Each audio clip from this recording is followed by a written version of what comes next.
Module 11. Hi, Joe Cerrone here to talk to you about the Module 11 external references for our AutoCAD online course. External references are a very time-saving feature. What it allows you to do is to create drawings and then assemble them into a master drawing. Those sub-drawings can then be updated, and then the master drawing is updated as those sub-drawings have been updated. And so we'll look at some different commands. We'll look at how we attach and detach external reference files. We'll look at the pathing structure. We'll look at loading and unloading. And we'll look at how these external references files affect our master drawing. As we look at some of the commands, what we will use, or at least some of the differences between external references, which we're covering here in Chapter 11, and blocks, which are used with the insert command in Chapter 10, is that when a block is inserted into a drawing, it becomes part of the drawing and remains in what's called the block table. So when we worked on our electrical schematic drawing, what that did was create a master drawing that has these different inserted blocks in the block table, and they're permanently attached to that one drawing. Whereas an external reference drawing, when we XREF those drawings in, are separate drawings, and we can update those drawings respectively. So it's a little bit different. You'll see that external references are used quite a bit in the architectural field, where people will draw the floor plan and the elevations and the foundation plans, and then they'll layer these different plans on top of each other. It's also used in the interior design field, where we will external reference things like the floor plan, and then the furniture plan on top of that, and then the lighting plan, and that way everything lines up. You can also external reference images or attach different images. So as you can see, here's an image of the campus, our Skokie campus, and what we have the ability to do is to attach that image to a drawing. And very often we'll do that, and then we'll be able to go through and do things like mark up the parking lot or show where we would be able to do new construction. So the external reference is a very powerful command. We'll take a look at some examples. The assignment is over here on the right hand side. It's exercise P11-1, and if you click on the Chapter 11 PDF, that'll open up the PDF screen. And what I recommend you do is you save that to your desktop and then open it with Adobe. And so that's what I've done. And what I'm going to do is I'm going to back out of this, and I'm going to start the drawing. So here I am in my AutoCAD screen, and I'm going to minimize this slightly, and then I'm going to come into my desktop and open my Chapter 11 and my AutoCAD. This project exercise provides point-by-point instruction for creating two drawings and using them as external references in a third drawing. And so it shows us this drawing here, which is a civil drawing for a pump layout. We'll start AutoCAD, which I have done, and we'll create a new drawing with the following parameters. We'll set our units to architectural, we'll set our limits, and we will then set a grid and a snap, and we'll also create these 4 layers. And so coming back to my AutoCAD drawing, I'll say Format Units, and I'll set my units for architectural. By default, they're in decimal, so you will need to change this, and I'll say OK. I'll set my limits by typing in limits or by selecting the format from the top. Now, if you do not see this menu across the top, you will need to hit this pull down arrow and enable the menu bar. As you can see, I disabled it. Here it's enabled. And under format, I can then say drawing limits. The lower left hand corner of the screen is going to be 0, 0. So I'll take the default for that, or I'll just type it again, 0, 0, enter.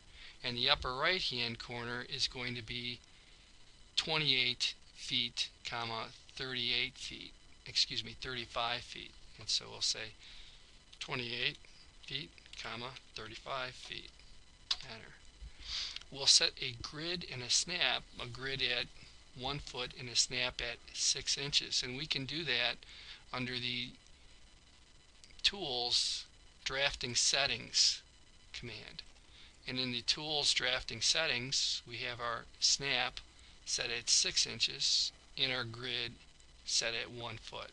We can enable that grid by either hitting F7, turning on the grid here, or by selecting the grid button down here. The other thing I like to do is to set up something called grid display, GRID-DISPLAY, and we'll change that value to 2, and what that will do is enable the grid within the drawing limits, and so we can kind of see what our area is that we're going to draw within. Once we've done that, we'll create the following layers: centerline, object, text, and border. And so we can invoke the layer manager by selecting this button right here, Layer Manager. I've already created these layers, and so if I were to create additional layers, I would just simply push this new layer, and then I could say what I'd like to create that new layer as. Now we'll also set a number of other things in here. We'll set the color, the line type, and oftentimes we'll also set a line weight. For this exercise, we're going to create those layers, and I'm just going to tuck this away for right now and come back to our exercise. So we've created the following layers: centerline, object, text, and border. In step 3, we invoke the line command from the draw panel and draw the center lines as shown in figure 11-2. So that's these lines right here. And these lines are drawn with these coordinates in step 3. And so what I would do is come back to this drawing here. I'm going to increase the magnification slightly. And on that layer, currently that layer is off, so I'm just going to do it on layer 0, and then I'll toggle back with the completed exercise. I'll start off by selecting the line command, and from point 2 feet, 0 is an absolute coordinate based on this origin. It's going to be 2 feet over in the X command and 0 over in Y. And so while I'm in the line command, it's asking me for my first point.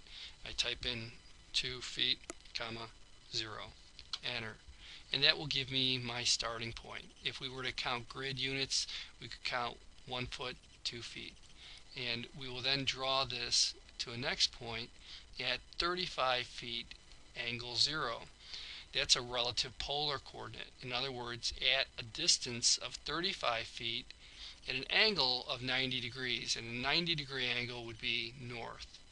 So we would say at 35, remember to put the foot mark, and then angle 90, enter, and that will give us our first line.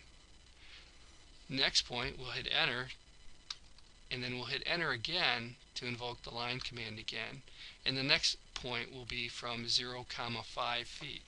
0,5 feet, enter, and it specifies this point here, and that's in the y-axis that it's up. So 0 in x and 5 feet in y, and we'll say at 23, angle 0, at 23 feet, angle 0. It's really not this difficult. It's not necessarily this mathematically orientated. We could just use grid and snap and be able to locate these points by eye, but since it's written by the textbook author, they make it kind of bulletproof by setting it up so that we follow this recipe to create this drawing. And so what we'll do is we'll create these lines, and I'm just going to go and toggle my layer back on, and I'll take these out. And I'll come back to my centerline layer, and I'll enable that. And you can see those lines. In fact, I'm going to make that green a dark green so we can see it better. And so these are the center lines for our drawing. And what they're going to do is they're going to help us lay out this civil drawing for our exercise here. Set the object layer as current and use the polyline with a width set to 1 inch to draw the steel columns as shown.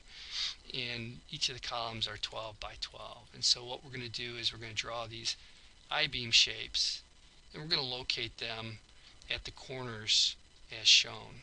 And so I've already gone through and done that, And so we'll go to the object layer. I'll enable that, and we'll take a look at that. Essentially what they're saying when they say to use polylines for this is we're going to draw a line with some width to it. If I was to just draw a regular line, it would be thin like this. Versus if I draw a polyline with a width, and if I select the starting point, and then I type in W for width, and I set the width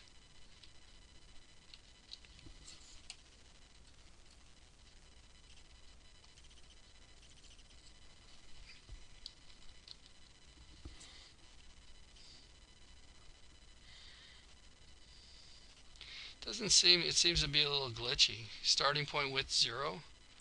No, it's okay. We'll say 1.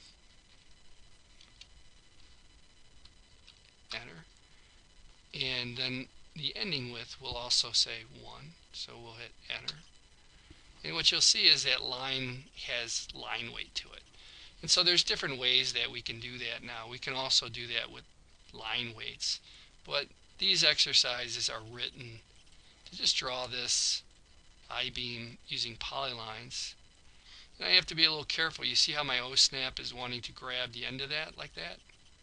So I will turn off my O-snap, and then I will draw my polyline using my snap coordinates. And so what we'll do is we'll draw these 4 I-beams, and we'll locate them at the corners. I'm going to erase this one here that I just drew.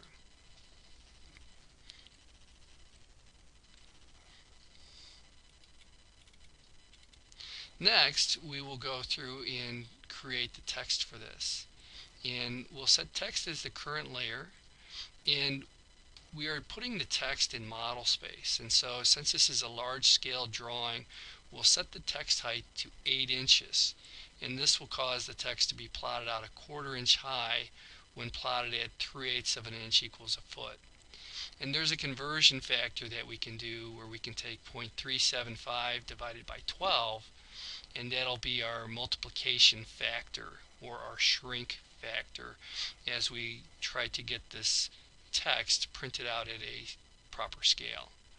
And so we'll go through and we'll set that text height, and what we can do is in the format under text style we can set the text height to 8 inches.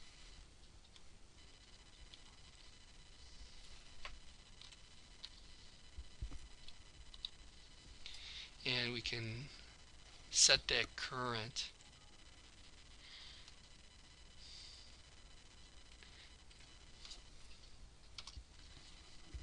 and apply that.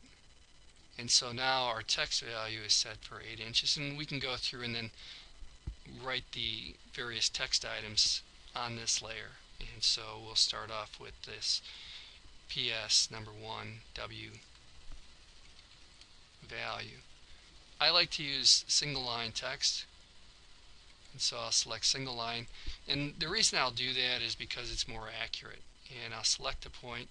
Now I'm not on the text layer, but what I can do is I can change it to that layer afterwards. And so my text will say p.s. And it looks like I've got it pretty big here, so let me see what happened here.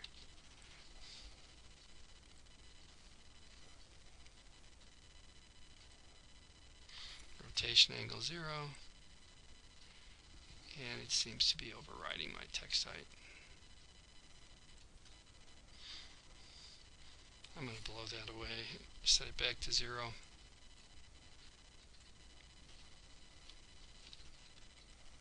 And I'll set it manually when I put it in. Specify height, 8 inches, rotation angle 0. Okay. And so it was a glitch, but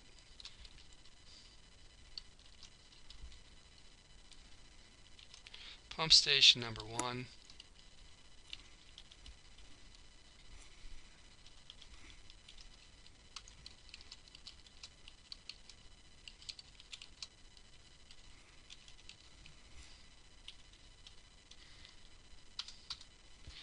So now that I have my text on here, I'm going to select it and I'm going to put it on the text layer.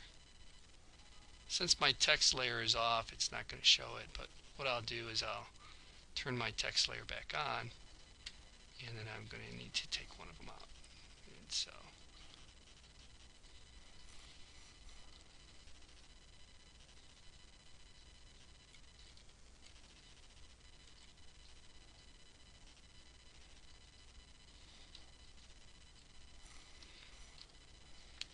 and as you can see now, we have all the text placed on the drawing. We can put text in at different angles, and so you'll see some of these are horizontally orientated, other ones are vertically orientated. When you use the single line text command, and I'm going to invoke this on the text layer, it will give you a rotation option. And so if I wanted to put text at a 90-degree angle, what I can do is I can select the starting point of the text. I'll leave the text height at 8 inches, and I'll change the rotation angle to 90. And this text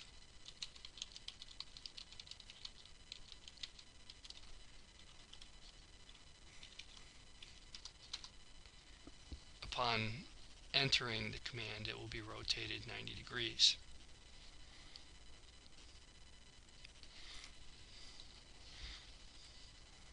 Okay, we'll go through and we'll continue to create this drawing. And what we do here next is, after we have done our drawing with our center lines and our text options and these beams, we will save the drawing as pipe rack.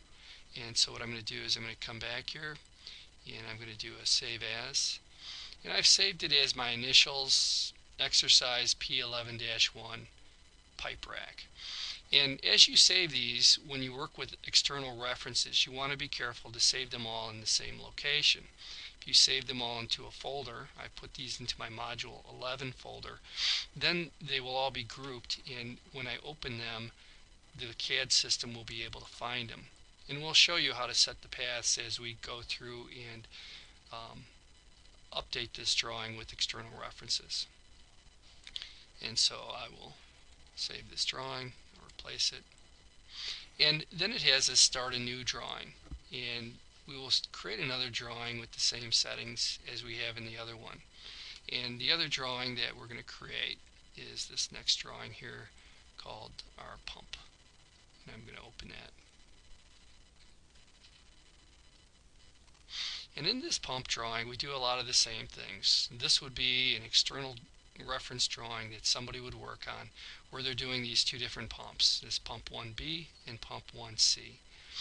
And so the actual drafting is laid out here with our line command and how to set up the center lines here, and then how to draw these symbols for the pumps. And so we'll do that. And then we'll put on our text with the center line of the pump located as shown. Once we've done that, what we're going to do is we'll save the drawing as name pump, and we'll close that. And so we'll come back here, we'll say save as, and again I've used my initials exercise P11-1 pump. I'll say save, and I'll replace that. Lastly, we're going to create another new drawing with the same parameters in the earlier settings, and essentially what we're going to do is we're just going to draw a border. And so we'll start one more drawing, and we will then create this border, and then we will attach the external reference drawings that we just created, and we'll take a look at how that works.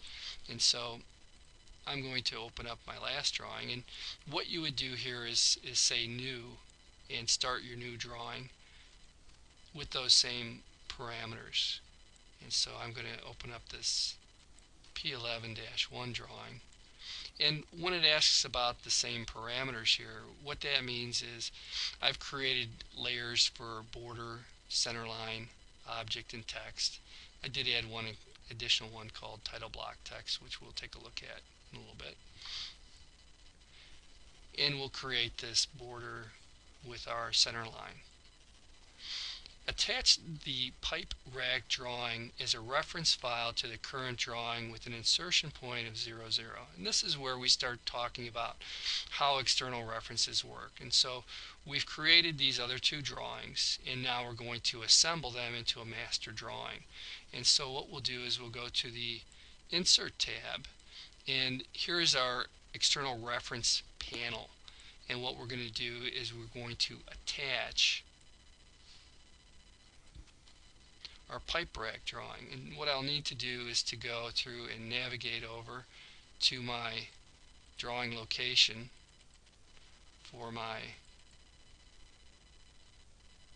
Module 11. And you can see I have backup drawings with BAK, and I have my regular drawing.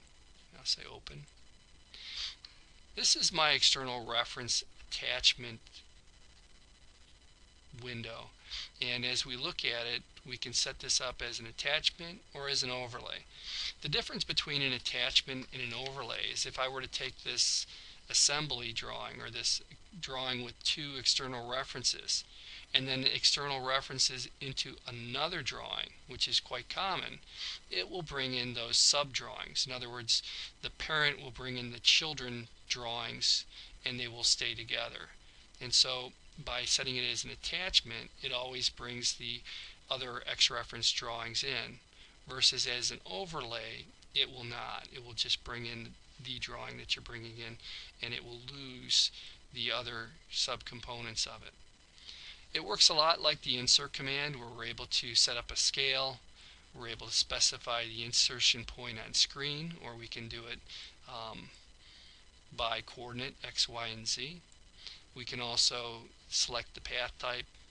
This is going to path it to our directory that we have it saved into. We can rotate it on the screen. According to the directions, it has us put it in at an insertion point of 0, 0 at a scale factor of 1.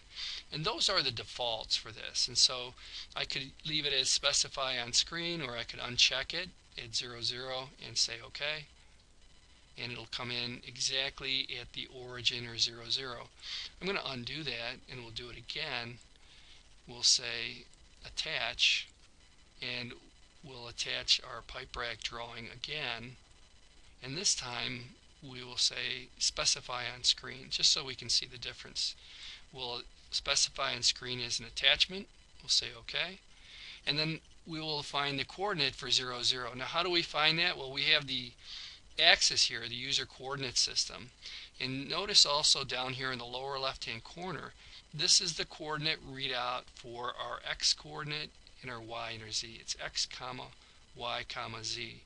And so as I bring this and I hover it over the 0 point, you'll notice if you look at the left hand corner here that that will be 0 comma 0 comma 0. And so I can place that by clicking that there. And so now we have attached the pipe rack drawing into our master drawing. Next, we're going to go through and attach another external reference to this. And so we'll externally reference in our pump drawing. And it's the same process. We say attach. We will go get our pump drawing. We will say open. And again, you need to kind of set these up so that they will line up. And so as you create these drawings, it is important to reference the 0 point on the drawing, or the user coordinate system. I'm going to bring this in the same way. I'm just going to unspecify, specify on screen, and allow it to come in at 0, 0. And you'll see that it's laid that drawing in. Next part of the exercise is to go through and to just put on the title block information. And I've done that. I've basically created a layer called title block text, and I'll just unfreeze that. And then we'll talk a little bit about the layers. And so here's how the completed assignment is going to look. And the idea behind external references is that we can attach these different drawings and we can make changes to them.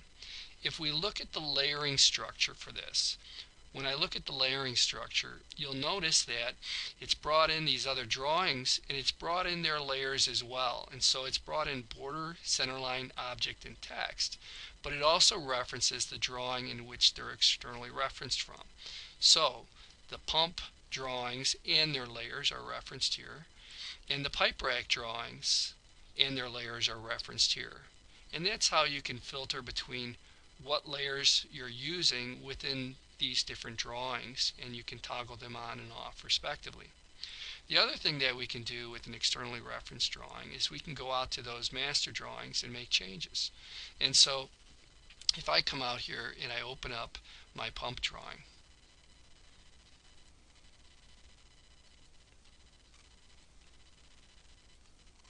and then I go and make a change on it. So I'll say make a change right here, and then I save it. Now it may not save because I have that master drawing open, so bear with me if it doesn't. Yeah, it brought it in as a read only, and so I'm going to say OK to this and cancel out of it, and I'm going to close it. But if I wanted to reference that pump drawing and to work on that, what I have to do is to open that external reference by the xopen command, X-O-P-E-N, and then I can select it by selecting this. And so now it's open that drawing, and if I were to make some changes to it, let's just say that I changed the layer from text from blue to, let's say, something like this color here, this purple color. And then we'll draw a small circle on here.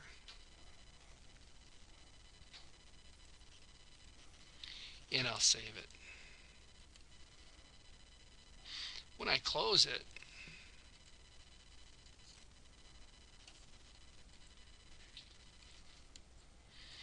I'll get a balloon down here that will notify me that the external reference has changed and that I can reload it. And so if I click on this reload the exercise, what it'll do is it will reload that drawing with the changes that I've done to it. And so it's brought in this change here with that circle. Looks like I've got a bit of a glitch, and the colors didn't change for that layer, but essentially that's the beauty of using external references.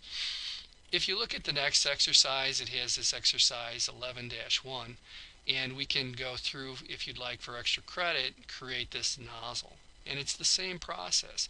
If I go through and I create another drawing, and I'll show that to you, let me make a quick change to that. Let's get rid of that circle, X-O-P-E-N, and come back here.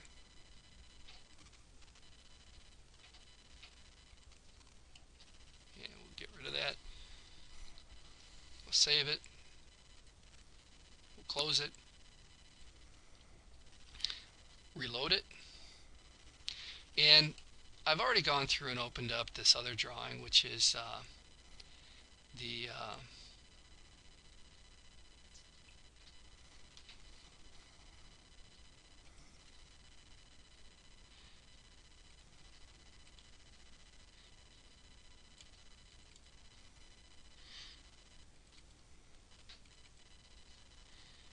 nozzle. And what I'm going to do is I'm going to save that to the same directory. And so I'm going to say save as, and I'm going to put that into my Module11 directory.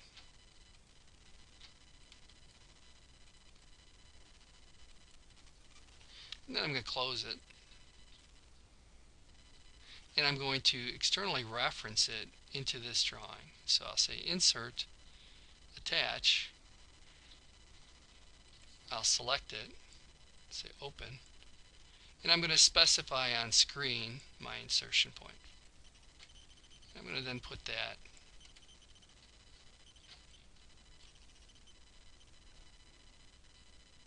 right here. Now if I were to go into that drawing and make changes to it, those drawings would automatically be updated. So this is the completed exercise. Put your name on it in the title block. If you do the nozzle, that would be extra credit, and you'll submit that to the Dropbox on D2L. That completes exercise 11.